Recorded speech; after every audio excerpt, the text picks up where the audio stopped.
বিয়ের প্রথম রাতে নিজের স্বামীর সাথে অন্য একটি মেয়ের ঘনিষ্ঠ ছবি দর্শন, সেটা বোধহয় কোনো মেয়েরই কাম্য নয়। নিকুজ পরীক্ষা শেষ করেই হলুদের অনুষ্ঠানে বসেছিল শ্যামা, আর তার পরের দিনেই বিয়ের আসরে। অথচ ভাগ্য কিনা তার কপালেই অবহেলা লেগেছিল। কিছু সময় পূর্বে সে জানল তার স্বামী নামক মানুষটি অন্যত্র সম্পর্ক ছিল। সে মেয়ের জন্য প্রাণ যায় যায় অবস্থা, অথচ বাবা মায়ের জোরাজোরিতে বিয়ে করতে বাধ্য হয়েছে। এখন সে ডিভোর্সের বিষয়ে আলোচনা করতে বসেছে। প্রেমিকের সাথে ঘনিষ্ঠ ছবি দেখানোর পাশাপাশি কীভাবে এই পুতুলের সংসারটা সবার সামনে ভালো দেখাতে হবে সেই নিয়েই চলছে তার আলোচনা। আর স্বাভাবিকভাবেই সামনে একটি ঘোরের মধ্যেই ডুবে গিয়েছিল। তার ঘোর ভাঙাতে হাতখানা স্পর্শ করল জাবের। নামের শেষে বিয়ের শব্দটা শোনালো, প্রাকৃত অর্থে মানুষটাকে কাপুরুষই মনে হলো সামার। ওই চোখে মুখে স্পষ্ট বিরক্ত। সেটা বুঝতে পেরে হাত সরিয়ে নিল জাবের, বলল, উপস, সরি। শুরুতেই কিছু বলল না শামা। ও আসলে বুঝতে পারছে না এই মুহূর্তে কেমন আচরণ করা উচিত। জাবের বোধহয় একটু অস্বস্তির মাঝেই পড়ল। কিছুটা দোটানা থাকলেও পুনরায় কথা বলতে কার্পণ্য করল না। শ্যামা, তুমি বুঝেছ আমি কি বলেছি? শান্ত কণ্ঠে সুদারও জাবির, যেন খুব সহজ একটা প্রশ্ন। শামা পড়ল বিভাগে। এই মুহূর্তে তার কান্না করার কথা থাকলেও সে কাঁদছে না, এমনকি ভিতর থেকে তেমন কোনো অনুভূতিও আসছে না। শ্যামা, আর ইউ ওকে? হাতখানা আবার স্পর্শ করেনি জাবির, না ছুঁয়েই বলেছে। শামা পাশ ফিরে চাইল, দেখল জাবির নামে ছেলেটাকে। এর পূর্বেও একবার দেখা হয়েছিল তাদের, কথা হয়েছিল সামান্য।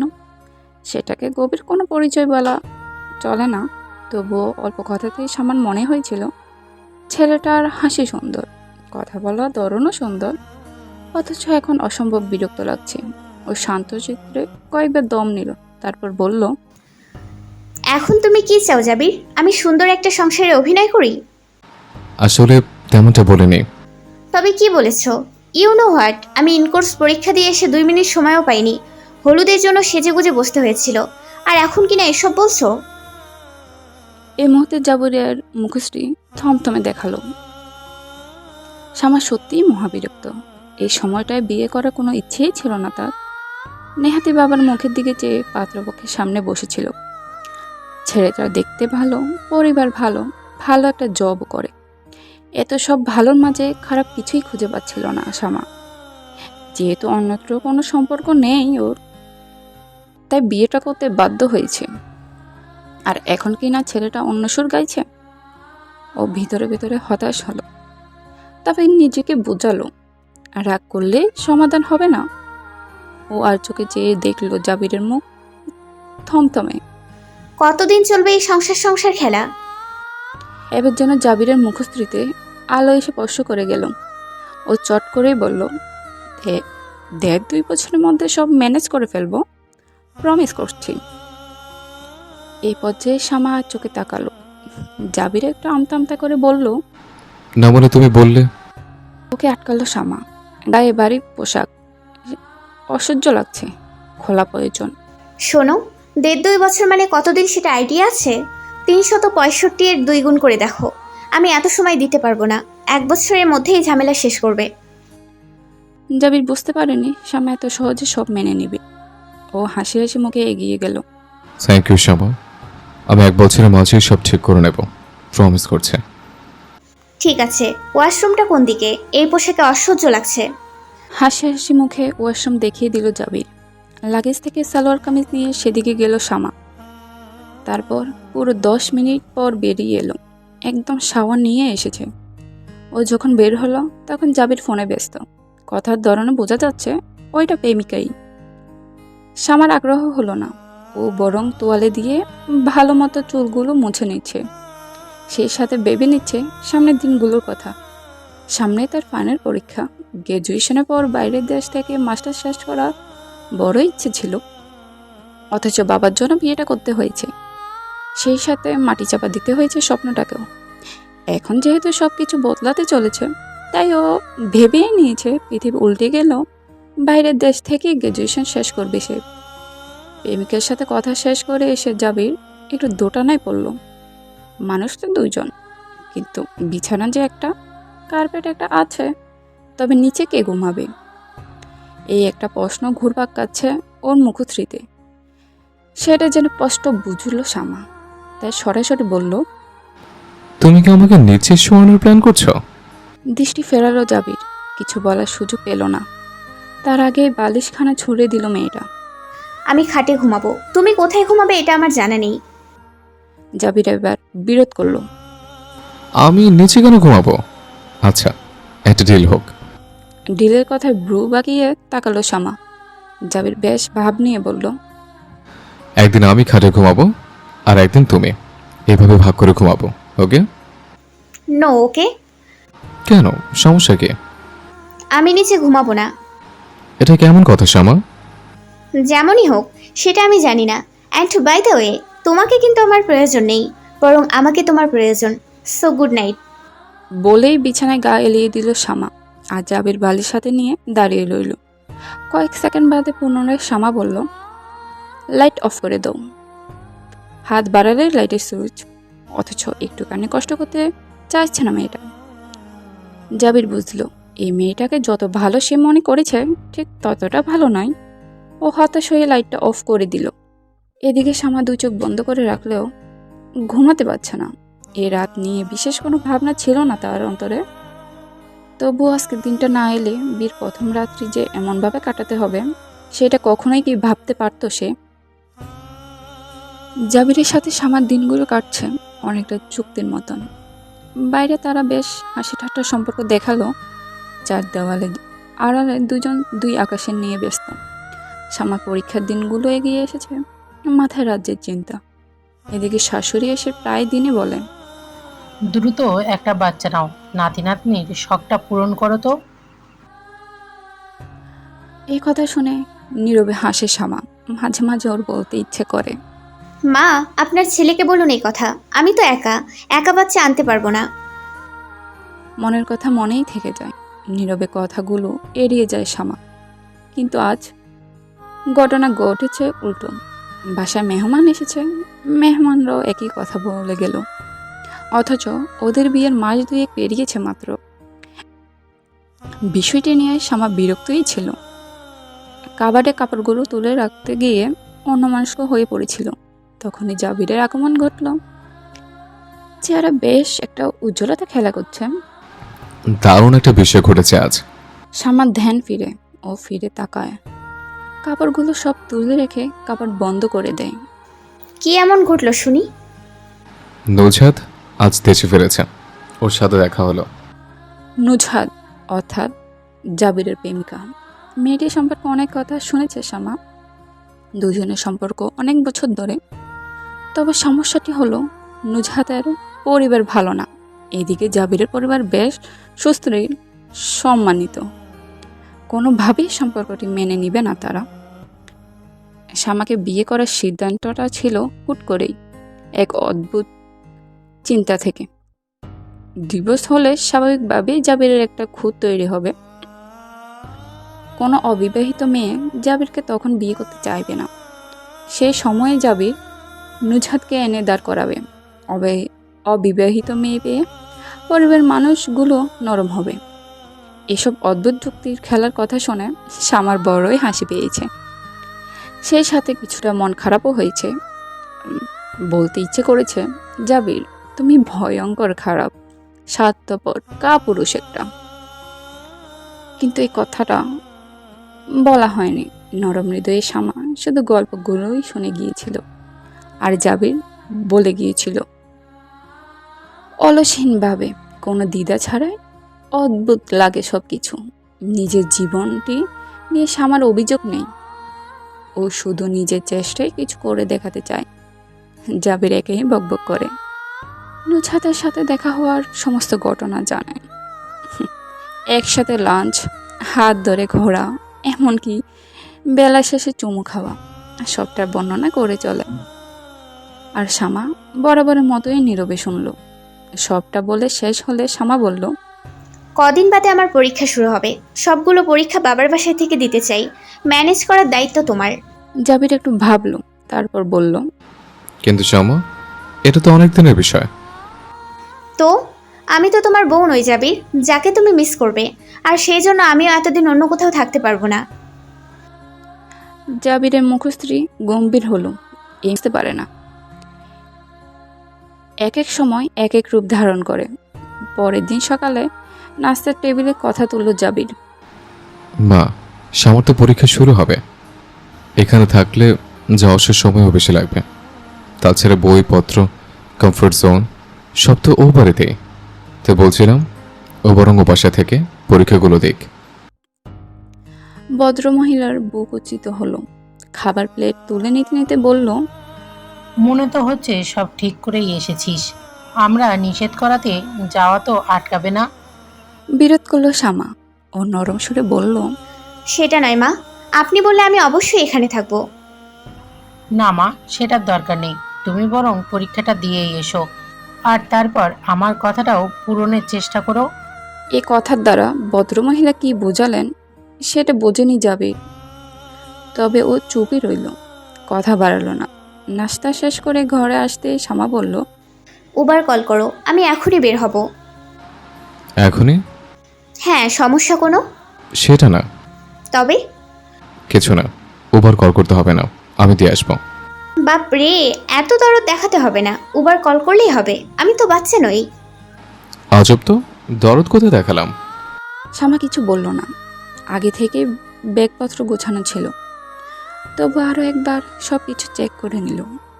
এদিকে ওর পেছন পেছন ঘুরঘুর করছে জাবির। বিষয়টা শ্যামাকে বিরক্ত করছে। ও এবার টান হয়ে দাঁড়ালো। কি সমস্যা? এমন করো কেন? কোথায় সমস্যা? আমি তোমাকে দিয়ে আসবো। ভুলে গেলে আমরা ভালো হাজব্যান্ড ওয়াইফ। শ্যামা হাসলো।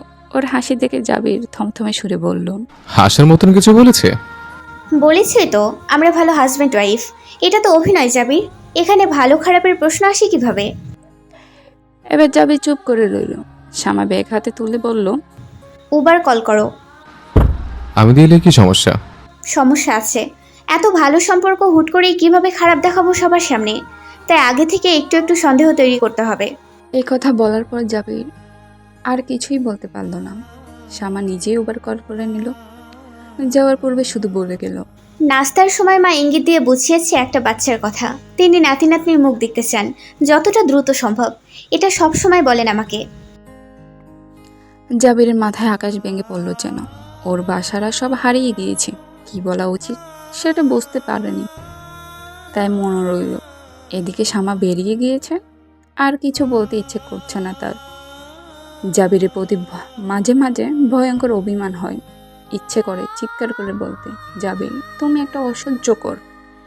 কিন্তু তারপর আর কিছুই বলার মতো খুঁজে পায় না শ্যামা, শুধু দীর্ঘশ্বাস ফেলা ছাড়া।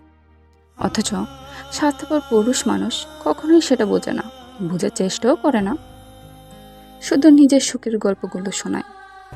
শ্যামাদের দোতলা বাড়ি, শহরের বেশ মাথায়। অনেক বছর ধরেই মাথা তুলে দাঁড়িয়ে আছে এই বাড়িটা। আশেপাশে প্রায় সবগুলো বাড়ির ওদের বাসা থেকে কয়েকতলা উঁচু। এ নিয়ে কখনোই ওর অভিযোগ নেই, কারণ বাড়িটা মায়ের শখের ছিল। বেশ কয়টা দিন পর বাড়িতে প্রবেশ ঘটল ওর। এখানে কেমন মা মা গন্ধ আসে। শ্যামা বুক ভরে সমীরণ টেনে নিলেই ভেতর ঘর থেকে একটা কণ্ঠ ভেসে এলো। কে এলো রে? পরিচারিকা মেয়েটা বলল, শ্যামা আপামনি আসছে খালা। ভদ্রমহিলা এগিয়ে এলেন। শ্যামা নিজের ব্যাগখানা সোফার পাশে রেখে দিয়ে আরাম করে বসল। তারপর আদেশ দিয়ে বলল, এক গ্লাস শীতল শরবত আনতে। ভদ্রমহিলা ওর বরাবর হয়ে বসলেন। কিছুটা ভ্রু কুচিত করে বললেন, এত বড় ব্যাগ নিয়ে এসেছো কেন? অনেকগুলো দিন থাকবো। কদিন আগেই তো থেকে গেলি, এখন আবার? পরীক্ষা শুরু হবে, সেই জন্য এসেছি। ওখান থেকে যাতায়াতের সমস্যা। ওহ, তাহলে আর কি বলবো? শ্বশুরবাড়ি থেকে কিছু বলেনি? না, জাবির ম্যানেজ করে দিয়েছে। তোর বাবা তো বাসায় নেই, কাজের জন্য শহরের বাইরে গিয়েছে। আচ্ছা, আমি তাহলে ঘরে যাই, শরবতটা ওখানেই দিতে বলিও। এই কথা বলে প্রস্থান করলো শ্যামা। ভিতরটা একটু বিশ্রাম চাইছে। এত সব চিন্তা তাকে উন্মাদ করে দেয়, ক্লান্ত লাগে খুব। এদিকে সোফায় বসে থাকা নারীটি বিড়বিড় করে বলল, অপয়া কথাকার বিয়ের পরও বাপের বাড়িতে এসে গেড়ে বসেছে। তো শ্যামা অনেকটা চলে এসেছিল, তবে কথাগুলো কানে এলো, তবে খুব একটা পাত্তা দিল না। পাত্তা দিলেই বা কী হবে, এই নারীটির সাথে মুখ লাগাতে ইচ্ছে করে না যে। আসলে সৎ মা শব্দটি বড় অদ্ভুত। যতই চেষ্টা করো না কেন, কোনোভাবেই সর্বোচ্চ আপন হয় না। সময় যত যাচ্ছে শ্যামা তত ধৈর্যহারা হয়ে পড়ছে। ইদানিং জাবিরকে ভীষণ অসহ্যকর লাগে। একটা মানুষের সাথে সারাক্ষণ থাকার পর দিন শেষে প্রাপ্তির খাতা সম্পর্কটা শুধুই ছেলে খেলা। এই খেলা খেলতে খেলতে শ্যামা বিরক্ত। বাবার বাড়ি থেকে পরীক্ষা শেষ করে এসে মনটা ভালোই ছিল। ও বাড়িটায় সৎ মায়ের ছায়া থাকলেও কোথাও একটা নিজের মায়ের ঘ্রাণ স্পর্শ অনুভব করা যায়। বাড়িটায় মা নেই, তবে কোথাও একটা মা আছে। সব কিছু ভালোই ছিল। পরীক্ষা শেষ করে আসার পর জাবির সাথে দুটো দিন দারুণ কেটেছিল। সেই দিন দুটো শ্যামার হৃদয়ে অন্যরকম অনুভূতি ধরা দিয়েছিল। অথচ তার পরের দিনই কিনা নুজহাত মেয়েটির সাথে এক সপ্তাহে ট্যুরে গেল জাবির। বাসায় বলেছে অফিস ট্যুর, তবে শ্যামা তো জানে কোথাও অফিস ট্যুর নয়, ওটা তাদের ব্যক্তিগত ট্যুর। সেদিন শ্যামা খুব রাগ হয়েছিল। ইচ্ছে করছিল জাবিরের গলা চেপে ধরতে। এই ছেলেটা এমন কেন, শ্যামা আজও বোঝে না। ভীষণ মন খারাপ নিয়ে ও আজ বসেছিল বারান্দায়। সেই সময় জাবিরের মায়ের গলাটা শোনা গেল। শ্যামা, শ্যামা, কোথায় তুমি? সারাদিন কি যে করো? বলতে বলতে কক্ষে প্রবেশ করলেন তিনি। শ্যামার ধ্যান ফিরল। ও অলস ভঙ্গিতে উঠে বসতেই ভদ্রমহিলা বললেন, সারাক্ষণ ঘরে এক কোণে বসে থাকলে চলবে? আমার ছেলেটা কয়েকদিনই তো হলো অফিসে ট্যুরে গিয়েছে, এরই মধ্যে চেহারার এমন হাল করে বসে আছো। এত স্বামী পাগল কিন্তু ভালো না। কথাটা শেষ করে তিনি দীর্ঘ নিঃশ্বাস ফেললেন। হাতে বড় একটা ব্যাগ, কোমরটা ব্যথা বেড়েছে বোধহয়, সেখানটায় হাত রাখলেন। যাও তো, একটু দোকানে দিয়ে এসো। দোকানে ছেলেটাকে বারবার বলেছিলাম সে যেন নিয়ে যায়, এলোই না। কাপড়গুলো সব নোংরা হয়ে আছে।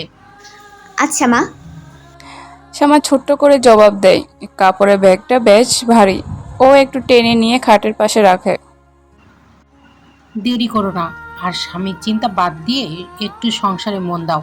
পরীক্ষা তো শেষ, একটু ঘরের কাজে হাত লাগাও। আমার নীরবে সম্মতি জানায়। ভদ্রমহিলা চলে যেতেই আরশির সামনে এসে দাঁড়ায়। তিনি মাত্র বলে গেলেন ও নাকি স্বামী পাগল হয়েছে। এই কথাটি তো সত্যি না। জাবির তো শ্যামার স্বামী নয়। না, স্বামী বটে, তবে কাগজে কলমে। বাস্তবতা তো ভিন্ন। শ্যামা তো সেটা জানে, মানে। তবে কেন হৃদয়টা ধক করে ওঠে? নিজের উপর বিরক্ত হয়েও কান্না পায়, তবে কাঁদে না, গিলে নেই ভেতরে। ঠোঁট কামড়ে বলে, জাবির, তোমাকে ঘৃণা করি, ঘৃণা করি। একদম মনে করব না তোমায়, একদমই না। তখন বেশ রাত। শ্যামার চোখ লেগে এসেছিল। সারাদিন বেশ কাজ করেছে সে, নিজেকে ব্যস্ত রেখেছিল। ব্যস্ততা মানুষের হৃদয়কে শান্তি দেয়। আর কাউকে না দিলেও শ্যামাকে দেয়। মানসিক শান্তি মিলছে তার। তার চোখটা লেগেছিল। অমন সময় দরজাটা ধীরে ধীরে খোলা শব্দ হলো। ওর ঘুম পাতলা। মুহূর্তে সজাগ হয়, চোখ মেলে চায়। পুরো কক্ষ অন্ধকারে রাজুক্ত। হৃদয় কাঁপে তার। দেখছে না, মনে হচ্ছে অন্ধকার ওর গলা চেপে ধরবে। ভয়ে গলার কাছটা ঘেমে এসেছে। শ্যামা চিৎকার করতে যাবে, অমনি এক টুকরো আলো জ্বলে উঠল। এসে ওঠে একটি মুখশ্রী। এই মুখশ্রীকে আজ সারাদিন ঘৃণা করেছে ও। হ্যাঁ, মুখশ্রী তার জাবিরের, সেই অসহ্যকর ছেলেটার। চোখে মুখে আজ উপচে পড়া খুশি। ও ধীরে মোমবাতি সহ এগিয়ে আসে, একদম মুখের কাছে। শ্যামা ঘেমেছে বোধ হয়। মোমের আরো বিন্দু বিন্দু জল চিকচিক করছে। প্রচণ্ড রাগ, আক্রোশ থেকে মেয়েটি যখন আক্রমণ করতে যাবে, অমনি সুর ধরল জাবির। হ্যাপি বার্থডে শ্যামা, হ্যাপি বার্থডে। তুমি তো বেশ বড় হয়ে গেলে, পুরো 24 বছর পূর্ণ করে ফেললে। কথাগুলো শুনে হয়ে গেল শ্যামা। জাবিরকে অন্যরকম লাগছে। তার চোখে মুখে মিথ্যে নেই, পুরোটাই সত্য। অথচ শ্যামার জন্মদিনে সে ভীষণ খুশি। কিন্তু কেন, কেন এই খুশি? শামা নিজেই নিজের জন্মদিন মনে রাখেনি, সেখানে জাবির রেখেছে। শুধু রাখেনি, দারুণভাবে উইশও করেছে। শামা যেন ঘোরের মধ্যে চলে গিয়েছে। প্রচণ্ড বিস্ময় তার দুই চোখের মাঝে, ঈশ্বর দূরত্ব তৈরি হয়েছে। এই শ্যামা, তাকাও। আরে এদিকে তাকাও। শামা তাকালো, তবে জাবির যেদিকে বলেছে সেদিকে নয়। ও তাকিয়েছে জাবিরের মুখশ্রীর দিকে। জাবির হতাশ হয়, এগিয়ে আসে, হাতের সাহায্যে থুতনি স্পর্শ করায়, দৃষ্টি ঘুরিয়ে আনে হাতের কাছে। ছোট্ট সুন্দর একটি কেক।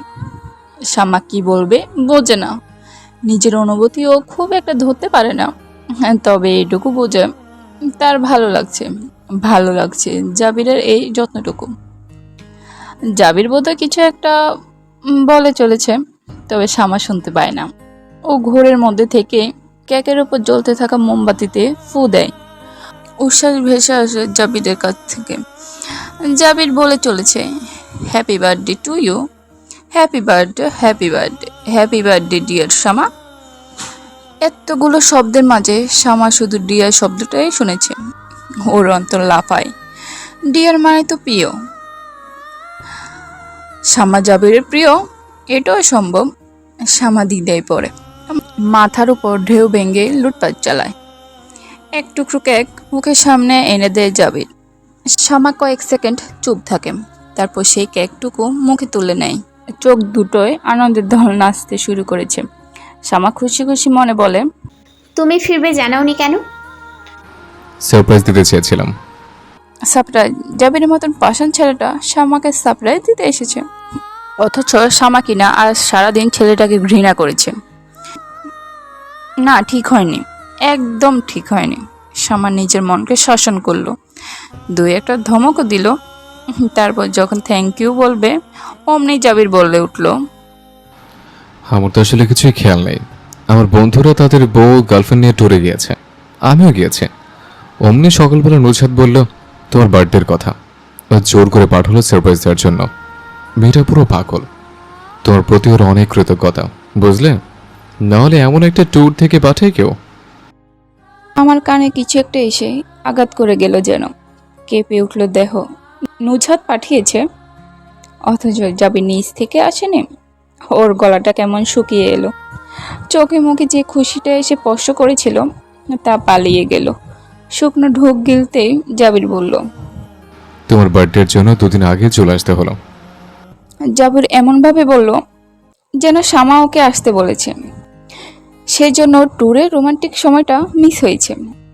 যদিও শামার ভিতরটা রাগে পুড়তে লাগলো, তবুও মনও রইল। একটু আগে যা ভালো লেগেছিল তা এখন অসহ্য লাগছে। চরম বিরক্ত নিয়ে মেয়েটা বলল, নুজহাতকে থ্যাংক ইউ জানিও। তুমি কি আর কিছু বলবে জাবির? শেষ কথায় বেশ অনেকটা অবাক হলো জাবির। এত পথ জার্নি করে এসেছে সে শুধুমাত্র সারপ্রাইজ দিবে বলে, অথচ এই মেয়েটা কোনো পাত্তেই দিচ্ছে না। ও ঠোঁট কামড়ে তাকিয়ে রইল। শামা স্থির ভঙ্গিতে কম্বল টেনে নিয়ে বলল, কোনো কাজ না থাকলে লাইটটা অফ করে দিও, আলোতে আমার ঘুম হয় না। পাষাণ পাষাণ পাষাণ, জাবির একটা অসহ্যকর যন্ত্রণার নাম। শামার ইচ্ছে করছে ছেলেটা সব চুল টেনে ধরতে, কলার চেপে বলতে, তুমি একটা ভয়ানক মানুষ, হৃদয়হীন অসহ্য এক ছেলে। তোমাকে আমি দেখতে চাই না আমি। কিন্তু বরাবরের মতোই কথাগুলো হৃদয়ে থেকে গেল, মুখ ফুটে আর বলা হলো না। শামা তার কল্পনার কথাগুলো আড়ালেই রইল। জাবির নামের পাষাণটি তার কিছুই জানলো না, বুঝলো না, শুধু অবাক নয়নে চেয়ে রইল। কদিন ধরে শামা শরীরটা ভালো না, তবে ব্যাপারটা কেউ খেয়াল করেনি, এমনকি জাবিরও না। করবে বা কেমন করে, তার মন তো অন্য কেউ। শামার সাথে যথেষ্ট দূরত্ব তার, আজ একটু বেশি খারাপ লাগছে। বমি আসতে চাইছে। জাবির গিয়েছে অফিসে, শাশুড়ি আছে, তবে ভদ্র মহিলা বেশ বিরক্ত ওর উপরে। এর কারণ একটি সন্তান। তিনি বারবার করে বলে চলেছে একটা বাচ্চা নাও, অথচ মেয়েটা পাত্তেই দিচ্ছে না। এদিকে বিয়ের পর প্রায় 7 মাস কেটে গিয়েছে। তিনি তো ইদানিং ভয়েই আছেন, কে জানে মেয়েটার কোনো সমস্যা আছে কিনা। এই সকল দুশ্চিন্তায় তার রাতে ঘুম হয় না। সময় অসময় কথা শুনতে হয় শামাকেও। অথচ জাবিরকে কেউ কোনো প্রশ্নই করে না, কেউ বলে না বাচ্চা নেওয়ার কথা, যেন সবটা শামার হাতে। অথচ বাচ্চার জন্য দুজনকে স্বাভাবিক সম্পর্ক থাকতে হয়, সেটা তো তাদের মাঝে নেই। তবে বাচ্চাটা আসবে কেমন করে? শামা বিরক্ত, মাঝে মাঝে সব ছেড়ে দিতে ইচ্ছে করে হারিয়ে যেতে। ঘরে বসে থাকতে ভালো লাগে না, সেই জন্য 2 মাস ধরে একটা চাকরি করছে। এ নিয়েও শাশুড়ি কম কথা শোনায় না। জাবিরকে এসব বলতে ইচ্ছে করে না, ও ও ছেলে পাষাণ, তাকে বললেও লাভ নেই। এইসব ভাবতে ভাবতে শ্যামা পেটের ভেতর আরো বেশি গুলিয়ে গেল। ও বিছানায় থেকে নেমে সোজা বাথরুমে চলে গেল। বমি করলো সময় নিয়ে। কাছে ছিলেন শাশুড়ি, তিনি বুঝতে পেরে ছুটে এলেন। ততক্ষণে শ্যামা হাত মুখ ধুয়ে ফেলেছে, তাকে ক্লান্ত দেখাচ্ছে। শাশুড়ি যেন কিছুটা খুশি, তিনি চকচকে চোখে চাইলেন। বমি করতেছো, ডাক দিবে না? প্রথমে কথাটা না ধরতে পারলেও শ্যামার ভেতরটা কেমন করে উঠলো যেন। ও শাশুড়ির দিকে নরম চোখে চাইল। এবার বোধহয় একটা সুখবর আসবেই। আসো আসো, বসো বিছানায়। যত্ন করে শ্যামাকে বসালেন তিনি। শ্যামা নত হয়ে রইল। ও বুঝতে পারলো নারীটির ভিতরে চাওয়া। আসলে তারও দোষ নেই, সবাই নাতি নাতনির মুখ দেখতে চায়। শ্যামা কিছু সময় চোখ বন্ধ করে রইল। ততক্ষণ আরো কাণ্ড হয়ে গেল। জাবিরের মা জাবিরকে কল করে বলে দিলেন সুখবর আছে, আর সুখবরটা নতুন সদস্য আসার। এই সুখবরের কথা শুনে জাবির আর অফিসে থাকতে পারেনি, সঙ্গে সঙ্গে ছুটে এসেছে। শ্যামা তখন কপালে হাত ঠেকিয়ে শুয়ে আছে। জাবির ঘরে প্রবেশ করে দরজা লাগিয়ে দিল। সে শব্দে চাইল শ্যামা। অসময় জাবিরকে দেখে ব্রু কুঁচকে ফেলল। এসব কি শুনে শ্যামা? কি শুনবো? পাল্টা প্রশ্ন শ্যামার। জাবিরের ললাটে চিন্তা, একই সাথে বিরক্ত। ও চোখ মুখ শক্ত রাখে। তুমি নাকি প্রেগনেন্ট? এসবের মানে কি? আমাদের মাঝে তো সে সম্পর্কও নেই। তবে তোমার বয়ফ্রেন্ড আছে? তার সাথে? শ্যামা এবার কথা বলতে বাধ্য হলো। ওর ললাটে রাগ জেগে উঠেছে। আর একটা কথাও বলবে না জাবির? আমাকে তোমার বাজে মেয়ে মনে হয় যে বিয়ের আগে কারো বিছানায় গিয়ে শুয়ে পড়বো? আজব কারবার। তোমার মা কি বলতে কি বলেছেন সেটা নিয়ে আমাকে প্রশ্ন করছো? জাবির, এবার খুব বাড়াবাড়ি হয়েছে। তুমি আমাকে অপমান করেছো। ওর শ্যামার চোখ থেকে জল নেমে আসে। জাবির নিজেও নিজের ভুলটি বুঝতে পারে, তবে ততক্ষণে দেরি হয়ে গিয়েছে। শ্যামা ঘর থেকে বেরিয়ে গিয়েছে। তাকে বের হতে দেখে জাবির মা ঘরে ছুটে আসেন। জাবির তখন হতবিম্বের মতন দাঁড়িয়ে। ও আসলে মাথা ঠিক রাখতে পারেনি। এমনিতেই কঠিন এক জীবন পার করে চলেছে, সব এখনো অনিশ্চিত।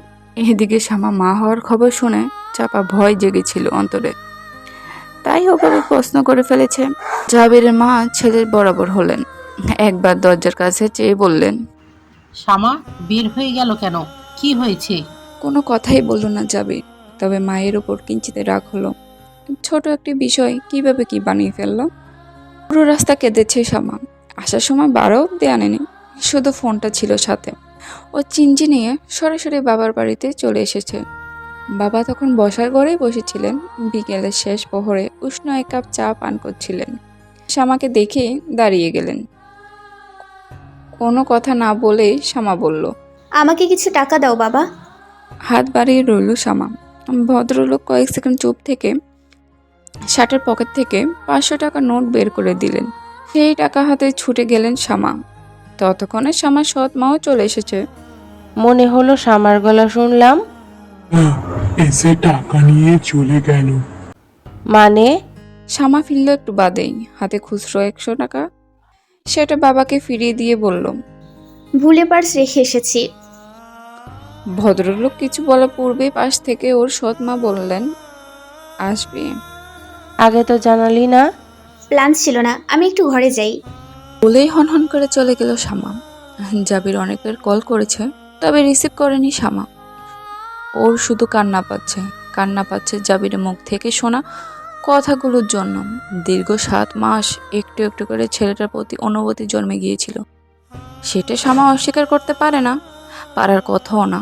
তবু চুপচাপ সব মেনে নিচ্ছে। কিন্তু এবার বেশি হয়ে গেল। এভাবে অপমান হওয়ার কথা শ্যামা স্বপ্নেও ভাবে না। ও রুমে এসে দরজা লক করে দিয়েছে। কিছু সময় কাটতে হবে, তবে যদি হৃদয়টা শান্ত হয়। এমনিতেই শরীর ভালো না, তার উপর রাতেও খাওয়া হয়নি। সব মিলিয়ে অসুস্থ শামা আরও বেশি অসুস্থ হয়ে পড়ল। তবে কাউকে ডাকলো না। রাতের আধারে নিজের ঘরে বসে রইল, স্মরণ করলো মা নামক মানুষটিকে। আর যদি মা থাকতো, তবে এইভাবে তার বিয়েটা হতো না, সৎ মায়ের টিপ্পনিও শুনতে হতো না। মায়ের অভাব শামা বুঝতে পারে, তবে আজ একটু বেশিই মনে হচ্ছে ব্যথাটা। এদিকে সমস্ত রাত কল করেছিল জাবির, তবে রিসিভ করেনি শামা। প্রায় 450 কল এসেছে, কিন্তু শামার মন গলেনি। হয়তো আরও কল আসবে, তবে শামার ফোন চার্জ হারিয়ে অফ হয়ে আছে। আর শামারও চোখটা কিছুটা লেগে যায়। এরই মাঝে ওর সৎ মা এসে দরজা নক করলেন। শামার শরীর ক্লান্ত, ও ধীরে বললেন, কি হয়েছে? দরজা খুলছিস না কেন?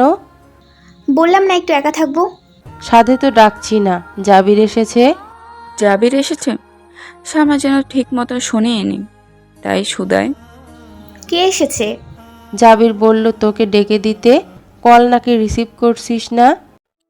শামা সরাসরি মানা করতেই চাইছিল, তবে কিছু একটা ভেবে বলল, ঘরে পাঠিয়ে দাও। আজব কারবার। বলেই চলে গেলেন তিনি। কিছু সময় পর কণ্ঠটা শোনা গেল দরজার সামনে দাঁড়িয়ে জাবির। শামা শুকিয়ে যাওয়া চোখের জল মোছার বিতে চেষ্টা করলো। তারপর দরজা খুলে দিল। জাবিরকে বিধ্বস্ত দেখাচ্ছে। সমস্ত রাজ্যে ঘুমায়নি, তার চেহারা দেখেই বোঝা যাচ্ছে। কয়েক মুহূর্তের নীরবতা, তারপর মৌন ভেঙে জাবির বলল, শ্যামা, আমি আসলে সরি। জবাবে শামা বলল, আমার ডিভোর্স চাই জাবির। জবাবটা যে এমন হবে তা আশা করেনি জাবির। এক মুহূর্তের জন্য থমকে যায়। শামা অন্য পাশে ঘুরে বলে, ডিভোর্সের ব্যবস্থা করো। জাবির কথা বলে না, কি বলবে বুঝতেও পারে না, মৌন থাকে। শামা ঘুরে তাকায়, জাবিরের মুখোমুখি হয়। দুজনের দৃষ্টি মিলে যায়। নরম সুরে শামা পুনরায় বলে, এটাই সুযোগ আমাদের আলাদা হওয়ার, পরে আর সুযোগ হবে না। তুমি চিন্তা করো না, সব দোষ আমি নিব। তুমি শুধু সব ব্যবস্থা করো। বিষয়গুলো যত সহজভাবে ভেবে রেখেছিল, এখন ততটাই কঠিন মনে হচ্ছে। এতদিন সে নিজে দিবস নিয়ে প্ল্যান করেছে, অথচ আজ শামার মুখ থেকে কথাগুলো শুনে সব কেমন গুলিয়ে আসছে। ও অসহায় নয়নে চাইল, একইভাবে চাইল শামাও। সুযোগটি আগেই হারিয়ে গিয়েছে, তাই দুজনের হৃদয় ভেদ করতে পারল না। শামা আর বাড়ি ফিরে যায়নি। জাবির অনেকবার চেষ্টা করলেও মেয়েটাকে আর ফিরিয়ে নিতে পারেনি। একদিন তো জাবিরের মাও এসে হাজির হলেন। হাজার হোক, মেয়েটা তার বাড়িতে এত মাস ধরে ছিল, একটা মায়া পড়ে গিয়েছিল। তবে পাষাণ মেয়েটা ফিরে তো নিয়ে, বরং মুখের ওপর বলেছে দিবস চায়। এ কথা শুনে বদরমহিলা বের হয়ে যান বাসা থেকে। যাওয়ার আগে দুটো কথাও শুনিয়ে দিয়ে যান। তারপর থেকে শুরু হয় সৎ মায়ের টিপ্পনি সব কথাবার্তা। তিনি হাই হাই করতে থাকেন। তার একটা ছোট মেয়ে আছে, হোস্টেলে থেকে পড়াশোনা করে। যদি শুনে বড় মেয়ে দিবস নিয়েছে, তবে ছোট মেয়েটার জন্য ভালো কোনো পাত্র পাবেন না। এসব কথা বলে মুখে ফেনা তুলে ফেলছেন তিনি। অন্যদিকে জাবির নিজের ভেতর পরিবর্তন অনুভব করে। তার খুশি হওয়ার কথা, শামা সব দোষ নিজের ঘাড়ে নিয়েছে, অথচ সে খুশি হতে পারছে না। অপরাধ বোধ হচ্ছে। আফসোস, এই অপরাধ বোধের কথা যদি আগে স্মরণ করত, তবে মেয়েটি তার সাথে জড়াতোই না। নিজের কাজে নিজেই লজ্জিত জাবির। স্মরণ হয় সে দিনটার কথা। মা যেদিন ছবি এনে দেখালেন, মিষ্টি একটা মেয়ে, এক দেখাতেই পছন্দ হবার কথা। একবার যখন দেখা হলো, তখন বোঝা গেল ভারী চুপচাপ স্বভাবেরও। জাবির সেই অলক্ষণে বিকেল বেলায় পুতুরের সংসারটা তৈরি করলো, অথচ একবারও মাথায় আসেনি তারপর কি হবে। অথচ সে রিস্ক নিয়েছিল। শামা চাইলে এই সবটা সবাইকে জানিয়ে দিতে পারত। অন্য কেউ হলে নিশ্চয়ই এমন কিছুই করতো, অথচ মেয়েটা এমন কিছুই করলো না। জাবিরের ভেতরটাই ক্ষত তৈরি হয়, একটু একটু করে ছেয়ে যায় অনেকটাই জায়গা। শামা এত বেশি ভালো যে জাবির আর নিতে পারে না। কল করে বলে দেখা করতে চায়। তারপর দিন অফিস শেষ করে ফেরার পথে ক্যাফেতে দেখা করতে আসে তারা। শামার চেহারা ভালো মতো দেখলেই বোঝা যায় ভেতরে শোক নেই, বেশ ভালোই আছে। অথচ ভালো নেই জাবির। শামার এই ভালো মানুষের রূপ ওকে পীড়া দেয়। কফি আসে, 1 কাপ কফি হাতে তুলে নেয় শামা। জাবির ঝিম ধরে বসে থাকে। তখনই শামা বলে, কিছু ভাবছো? ধ্যান ভাঙে জাবিরের, তবে সে চমকায় না, স্বাভাবিকভাবেই দৃষ্টি ফেলে। মেয়েটা সুন্দর হয়েছে, অথচ তার নিজের চেহারার সুরত খারাপ হয়ে যাচ্ছে। কেমন একটা অস্বস্তি হয়। আচ্ছা, শামা কি সেটা লক্ষ্য করে না? ও কি একটাবার জিজ্ঞেস করতে পারে না এই হাল কেন, কি নিয়ে এত চিন্তা? যদি শামা এই প্রশ্নটা করে, তবে জাবির তার খারাপ লাগার সবটুকু বলে দিবে, ক্ষমা চাইবে। কিন্তু শামা যে জিজ্ঞেস করছে না, এই না করাটা ওকে আরও পীড়া দিচ্ছে। ও থম মেরে থাকে। শামা পুনরায় বলে, দেখা কেন করতে চাইলে? কয়েক সেকেন্ড সময় নেয় জাবির শব্দগুলো সাজিয়ে, তারপর বলে, তুমি সব দোষ নিজের ঘাড়ে কেন নিলে? মৃদু হাসি দেখা যায় মেয়েটার অদরে। ও দৃষ্টি নামিয়ে রাখে, চেয়ে থাকে জাবির। আমি দোষ নিয়েছি, তাই তেমন কিছুই পরিবর্তন হচ্ছে না, প্রভাবও রাখছে না। তবে তুমি দোষ নিলে তোমাদের সংসারের পরিকল্পনা কঠিন হতো। সহজ একটা জবাব। জাবির ভেতর থেকে বাসা হারায়, ছটফট হয় হৃদয়। রাগ হয় নিজের উপর। কোন ভুল করে বসেছে সে? এই মেয়েটার সাথে এত বড় অন্যায় করে ফেললো, এই ভালো মেয়েটার সাথে।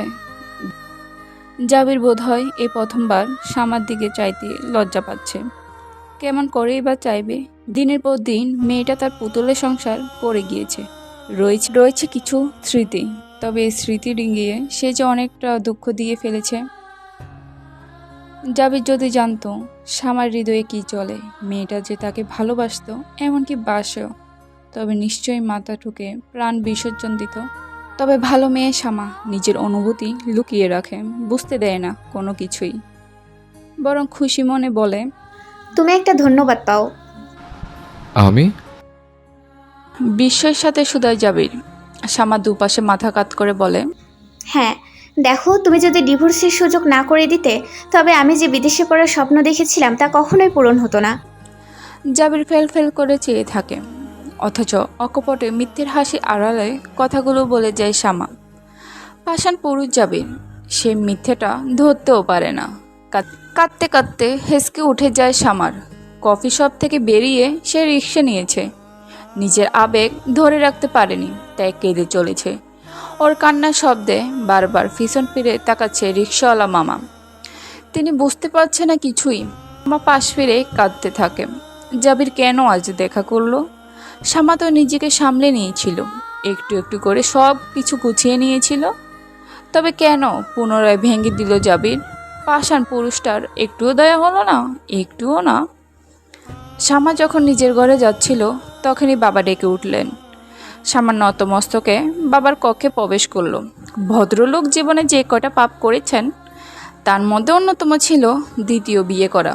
দ্বিতীয় বিয়ের পর থেকে কন্যার সাথে দূরত্ব তৈরি হয়েছে। কয়েক সেকেন্ড তাকিয়ে থেকে বললেন, বসো পাশে। নীরবে বাবার পাশে এসে বসলো শামা। তিনি হাতের সাহায্যে কন্যার মাথা স্পর্শ করলেন। এখনো কিছু শেষ হয়ে যায়নি। তুমি কি সত্যিই জাবিরের থেকে ডিভোর্স চাও? এই পর্যায়ে কেঁদে ফেললো শামা। সে তো চায় না মানুষটাকে ছাড়তে, তবে এই সম্পর্ক সম্ভব না। জোর করে কোনো সম্পর্ক হয় না। জাবিরের হৃদয় অন্য কেউ, সেটা জেনে সংসার করা সত্যিই অসম্ভব। ওর কান্নারত মুখশ্রী ভদ্রলোকের ভিতরটা নাড়িয়ে দেয়। তিনি আদরে হাতটা কন্যা মাথায় রেখেই বললেন, এটা দিয়ে তোমার সাথে আমি অন্যায় করেছি, পারলে ক্ষমা করো। কান্নার দরুন কথা বলতে পারছে না শামা। ও তবু নিজেকে শান্ত করার চেষ্টা করল। আমি একটু নিজেকে গুছিয়ে নিতে চাই বাবা, একটু ভালো থাকতে চাই। আমি বিদেশে গিয়ে পড়াশোনা করতে চাই। সব তৈরি, এখন শুধু সময়ের অপেক্ষা। ভদ্রলোক কিছু সময় থেমে রইলেন। মেয়ের সাথে এতটা দূরত্ব তৈরি হয়েছে যে মেয়ে যে বাহিরের দেশে অ্যাপ্লাই করে বসে আছে, সে খবর এইমাত্র জানলেন। বুকটা কেমন হু হু করে উঠল। ভদ্রলোক নীরবে সম্মতি দিলেন। শামা বেরিয়ে এলো। নিজের কক্ষে যেতে যেতে জাবিরকে মেসেজে লিখল, জাবির, তোমাকে আমি মুক্ত করে দিলাম, দ্রুতই আমি দেশ ছাড়বো। ডিভোর্স লেটার পাঠিয়ে দিও, আমি সাইন করে দিব। তোমার আর নৌসাতের জন্য শুভকামনা রইল। জাবিরের সাথে দেখা করে ফেরার পথে খবরটি পায় শামা। সব কিছু অ্যাপ্রুভ হয়ে গিয়েছে। ও যেখানে কাজ করত সেখান থেকে সাহায্য পেয়েছে। ওর পোস্টিং হয়েছে ফরেনে, যার দরুন এত দ্রুত সব হলো। কাজ ও পড়াশোনা দ্রুতই করতে পারবে এখন। শামার মেসেজটা দেখে জাবির থ হয়ে বসেছিল। আজকাল ও ভালো থাকতে পারে না, সারাক্ষণ কেমন কেমন লাগে। নিজের উপর রাগ হয়, তবে প্রকাশ করতে পারে না। ও যখন বসে বসে এসব ভাবছে তখনই মা কক্ষে প্রবেশ করলেন। জাবির নরম দৃষ্টিতে চাইল। ভদ্র মহিলা দীর্ঘশ্বাস ফেলে বললেন, যা হবার হয়েছে। ও মেয়ে যে কাল সাপ হবে কে জানতো। এর জন্যই বলে সৎ মায়ের ঘরের মানুষ হওয়া মেয়ে মানুষ ভালো হয় না। বাবা, তুই আর ওইসব ধরে বসে থাকিস না, আমরা নতুন মেয়ে দেখব। অথবা তুই নিজ থেকে খোঁজ করবি কি? শেষ বাক্যগুলো জাবিরের দীর্ঘ অপেক্ষার ফসল, অথচ ও কোনো রকম প্রতিক্রিয়া দিতে পারছে না। ওর শুধু মনে হচ্ছে শামাকে নিজের জীবনের সাথে জড়ানো উচিত হয়নি। মেয়েটার সাথে জোকের বসে যে অন্যায় করেছে তার জন্য কোনো দিন ক্ষমা পাবে না সে। সময় অপেক্ষা করে না, চলে যায় নিজ গতিতে। চোখের পলকে 2 সপ্তাহ পেরিয়ে গেল। এই 2 সপ্তাহে ভীষণ ব্যস্ততায় গিয়েছে শামার। সে তার অফিস থেকে নির্দিষ্ট পরিমাণ লোন নিয়ে পড়াশোনা করবে। সেটার প্রসেসিং শেষ করে তবে বিদেশে পাড়ি দিতে চলেছে। যদিও বাবা টাকা দিতে চেয়েছিলেন, তবে শামা নেয়নি। এর বড় একটা কারণ ওর সৎ মা। এতগুলো টাকা নিলে তিনি আরও অশান্তি করবেন। শামা চায়নি এ শেষ বেলায় আর কোনো অশান্তি হোক, তাই তো বাবাকেও সাথে আসতে মানা করেছে। সে একাই এসেছে এয়ারপোর্টে। আজ শামা দেশ ছাড়বে প্রিয় মানুষগুলো, প্রিয় স্মৃতিগুলো। সব থেকে বেশি মনে পড়ছে মাকে। তার মমতা দিয়ে গড়া বাড়িটার কথাও স্মরণ হচ্ছে। শামা যখন এয়ারপোর্টের ভিতরে প্রবেশ করবে অমনি পিছন থেকে একটা কণ্ঠ শোনা যায়। কণ্ঠের মালিককে চিনতে অসুবিধা হয় না শামার। ও শুকনো ডোক গিরে ঘুরে দাঁড়ায়। ছাই রঙ একটি টি শার্ট পরে এসেছে জাবির। ছেলেটা দেখতে সুন্দর, স্টাইলিশও, চোখে লাগার মতো। শামা দাঁড়িয়ে দাঁড়িয়ে দেখলো। শেষবার বলেই বোধ হয় এতটা মনোযোগ দিয়ে দেখে। এদিকে জাবির ছুটে আসায় হাঁপিয়ে গিয়েছে। ও যখন শুনলো আজ শামা চলে যাবে তখনই অফিস থেকে ছুটে এসেছে। ভেবেছিল দেখা হবে না, তবে ভাগ্য সহায় হলো। জাবি সামনে এসে দাঁড়াতেই সুন্দর একটা ঘ্রাণ এসে ধরা দিল। ছেলেটা অভিযোগ করে বলল, বাহ, চলে যাচ্ছ, একবার বললেও না। ভাবলাম চলে গিয়ে সারপ্রাইজ দেই। শামার হাত পা কিছুটা শীতল লাগছে। ও চায়নি শেষবেলা জাবিরের দর্শন হোক, তবে হয়েই গেল। একদিক থেকে অবশ্য ভালোই হয়েছে। এরপর তো আর দেখা হবে না তাদের, শামা বলল।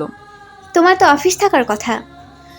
অনেকটা যান্ত্রিকভাবে জাবিরও বলল। সেখান থেকে এসছে। কি দরকার ছিল বলো তো, শুধু শুধু কষ্ট করলে। জাবির আর কথা বলে না, চুপ করে রয়। তার ভেতরটা প্রতিনিয়ত আন্দোলন করে। এই ভালো মেয়েটা দূরে সরে যাচ্ছে দূর দেশে। কথাটা মানতে কেমন কষ্ট হয়, অথচ এমন কিছু হওয়ার কথাও ছিল না। ও দীর্ঘ নিঃশ্বাস ফেলে। সে নিঃশ্বাসের চারপাশ ভারী হয়। জাবির, ডাকে শামা। ছেলেটার ধ্যান ভাঙে। ও চট করে পকেট থেকে একটা বক্স বের করে দেয়। শামা শুধায়, কি? একটা ঘড়ি। ওমা, এটা আনতে গেলে কেন? শেষবার আমি তোমার একটা ঘড়ি ভেঙে ফেলেছিলাম, মনে আছে? হ্যাঁ, শামার মনে আছে। জাবির তার খুব পছন্দের একটা ঘড়ি ভেঙে ফেলেছিল ভুল করে। সেটা নিয়ে শামার রাগও দেখিয়েছিল। আর জাবির ঠোঁট কামড়ে হেসেছিল। মধুর একটা স্মৃতি স্মরণ হতে শামার ভিতরে শান্তি পরিপূর্ণ হয়। সেই মডেল পায়নি, তবে কাছাকাছি এনেছে। অপরাধীর মতন করে বলে জাবির। এতে শামার অধরে মৃদু হাসি এসে ধরা দেয়। ও জাবিরের চোখ বরাবর তাকায়। থ্যাংক ইউ, এটা আমার খুব কাজে আসবে। আবারও নীরবতা। কেউ কথা বলে না। সময় যায় নিজ গতিতে। শামার ভেতরটা উসখুস করছে, কান্নার দর চোখে এসে আটকেছে। ও এবার তাকাদা দিয়ে বলে, সময় হয়ে যাচ্ছে, আমি যাই। ভালো থেকো জাবির, ভালো থেকো তুমি। জবাবে জাবির কিছুই বলে না, বলতে পারে না, চেয়ে থাকে সামনের দিকটায়। আর শামা এগিয়ে যেতে থাকে নিজ গন্তব্যের দিকে। সেই সাথে বয়ে যায় অশ্রুর ধারা। ভেতরটা গুনগুন করে বলে, জাবির তুমি একটা অসহ্য ভালো লাগার, তোমাকে ঘৃণা করি আমি। আফসোস আফসোস আফসোস।